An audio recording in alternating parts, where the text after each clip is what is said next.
emotions. An adventurer that manages their emotions is more successful at achieving their goals. They make better leaders and are more likely to be respected. Today we're just going to talk about 5 emotions. Now, there are a lot of emotions, especially if you look at an emotional wheel. If you look at an emotional wheel, you're going to see a lot of emotions, a range of emotions. To not be overwhelmed, we're just going to focus on these 5 for now, and we'll talk about all the other emotions at another time. Again, one step at a time. First, let's talk about joy. This is the emotion of pure happiness. This is what we tend to focus on in life, trying to find happiness. I like to think of joy as an award for the hard work that you put in to make sure that you achieve what you want, and you get to feel joy. There's the emotion of sadness. Now, this is an emotion that we tend to not want to feel, but it's okay to feel sad. It's okay to feel all of our emotions, but it's important to work through these emotions so that we don't get stuck in them, we don't get bogged down by them, especially sadness. We get to work through that so that we can feel joy. Now, what are reasons that we feel sad? We miss somebody, we feel lonely, perhaps you lost something, your favorite toy. Sadness could be a good thought. If you think about how you feel when you lose something, which is sadness, that means you care for something. And that's a very great thing to have, to care. The feeling of anger. A lot of people think of anger as a negative emotion. And well, the reason why it is negative is because the way that we react when we feel anger, the way that we act out, the way that we treat others, the way that we treat ourselves, perhaps stomping and kicking and yelling, is what people do when they're angry. But there's a better way to process your anger and to show your anger. Now, the first thing to do is to recognize why you're feeling angry. There are many reasons why you might feel angry. And anger tends to come from the way that we're treating ourselves.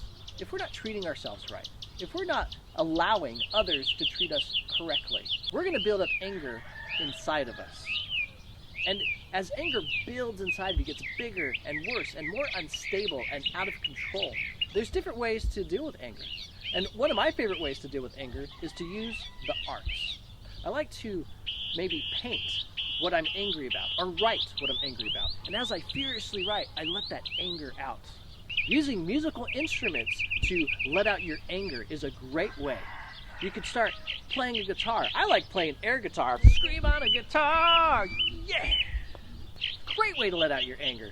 And as you could play on a piano, and you could just start hitting the piano, but after a while you start going, oh, there's some good sounds here, and you start flowing that feeling of anger through your fingers, into the piano, into the guitar, into whatever instrument you're playing, into your writing. As you do that, you'll feel inspired by the anger to how to treat yourself better, how to let others know how you want to be treated.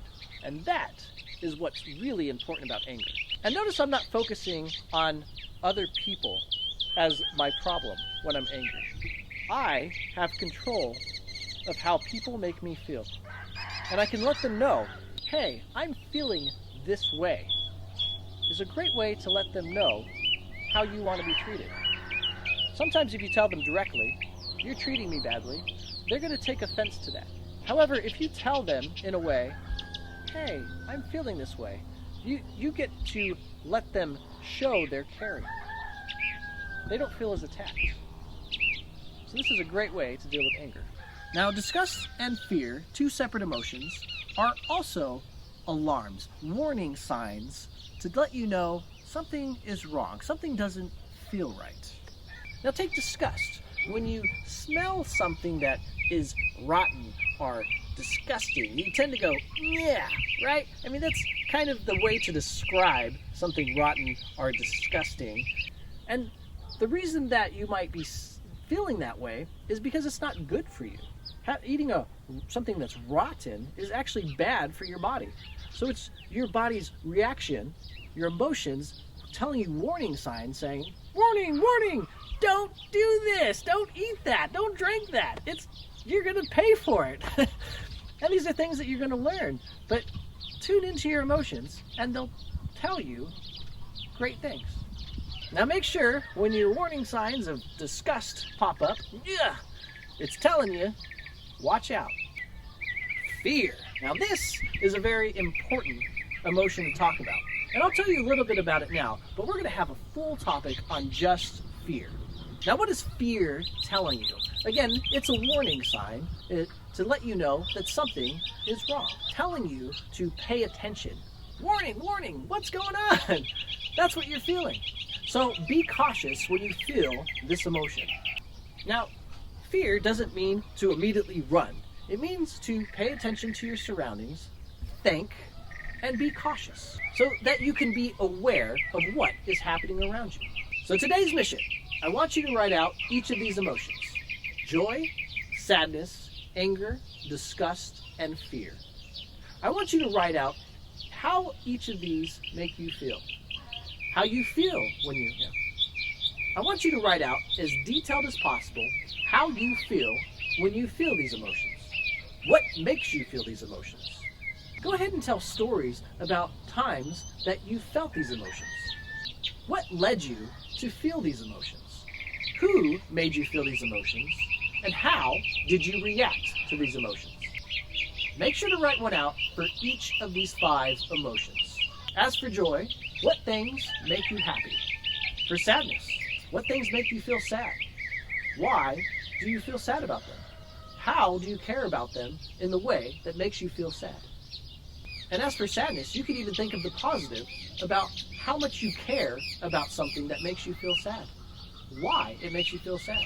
For anger, write out what makes you feel angry. Who makes you angry? Why do they make you angry? What things can you do to process out this anger? As for disgust, you don't have to write things that taste disgusting. There's also things that smell disgusting, things that look disgusting, things that you hear are disgusting. Maybe there's music that you don't like. And even the feeling of things that could be disgusting, like mud. Ooh, who likes mud? Actually, I like mud. It's actually pretty fun. But maybe you think it's disgusting. And as for fear, write out what you're afraid of. How do these things make you feel? Why are you afraid of them? Have fun and adventure on.